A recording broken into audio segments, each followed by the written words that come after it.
everyone, today we're going to make a calla lily. It's level beginner, and I know it looks complicated, but we've already learned all the techniques to make this.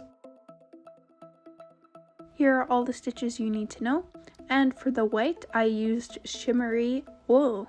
Start off by doing a magic ring, chain 2 and do 8 half double crochets into the magic ring.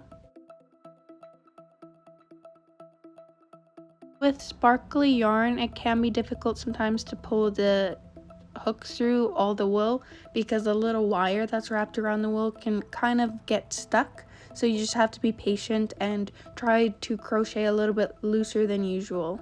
And then when you're done, just pull your magic ring tight and secure the loop with a slip stitch. If you can't do a magic ring, then you're going to chain 2 and then the second chain from your hook, you're going to do those 8 half double crochets in 2. But I prefer a magic ring because then you don't have a hole in the middle, but if you can't do that, this is a perfect alternative.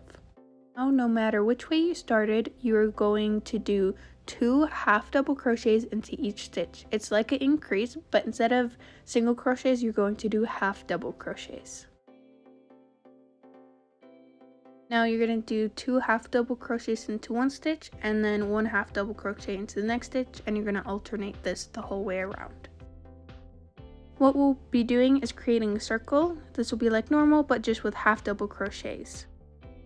Make it easier, I just said 1 half double crochet increase, so that's 2 half double crochets into one stitch, and then you'll do 1 half double crochet, 1 half double crochet. So 2 half double crochets to one stitch and then 2 in 2 different stitches, and then we're going to do 1 half double crochet in one stitch and then 3 half double crochets into 3 separate stitches. It's like increasing any circle but with half double crochets once again.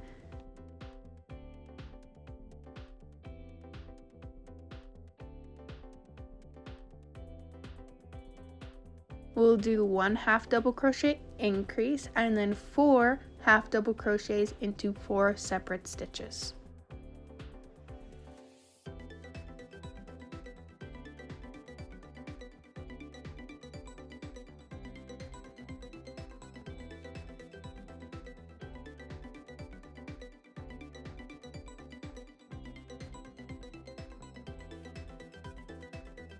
You will do 1 half double crochet increase and then 5 half double crochet stitches into 5 different stitches, but you need to keep count because in the 24th stitch we will do something different.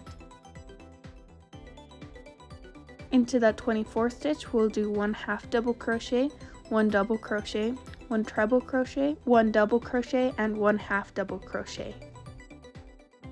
This will create the little point that you get at the end of a calla lily petal. Then you'll just continue the increase of half double crochet and then 5 half double crochets into 5 separate stitches. When we come to the end, you're going to skip the last stitch and just slip stitch into the beginning of your row, and this will create a nice curve to our petal.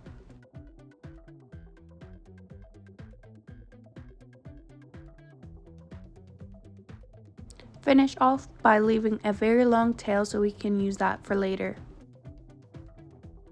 You're going to weave in your tail that we had from the beginning.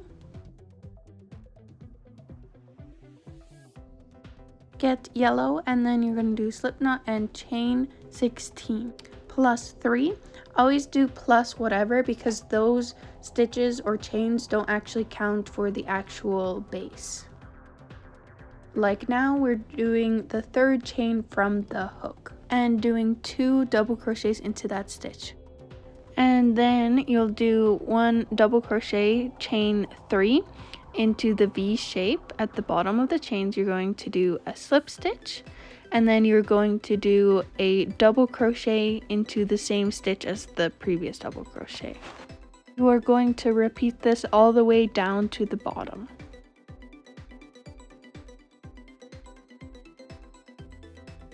If you watched the previous episode of my flower series, this is the same technique that we used to create our lavender, but this is going to be the center of our calla lily to be the pollen. So there's many different ways that you can use this stitch to get the same type of look but in different flowers.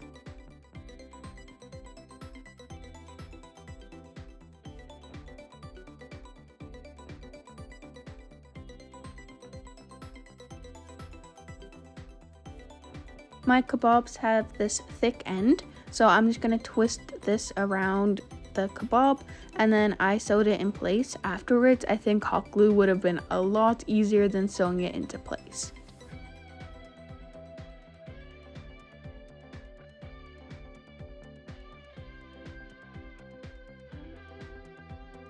That long tail that we had from earlier, we're just going to sew it around the kebab and around the pollen.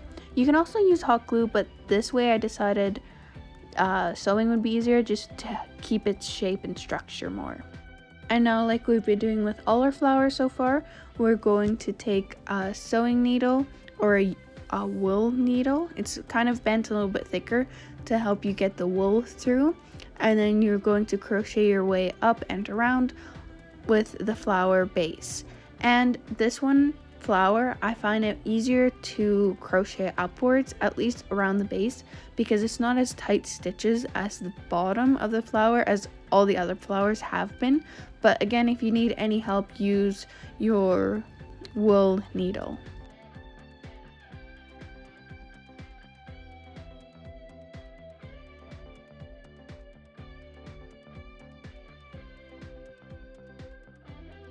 We're just going to do single crochets all the way up, and as you work your way up, it's going to become a lot easier.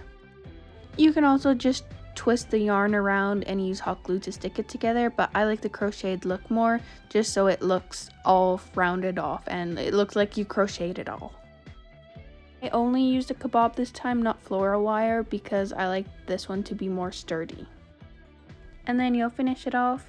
And once again, I used my needle just to work in the yarn to make sure it will not pollute.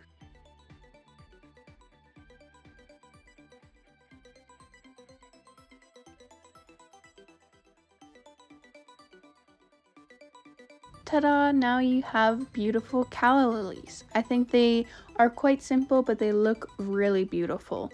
And I like the white in our bouquet. Thank you guys so much for watching. Stay tuned to see what we will make next week.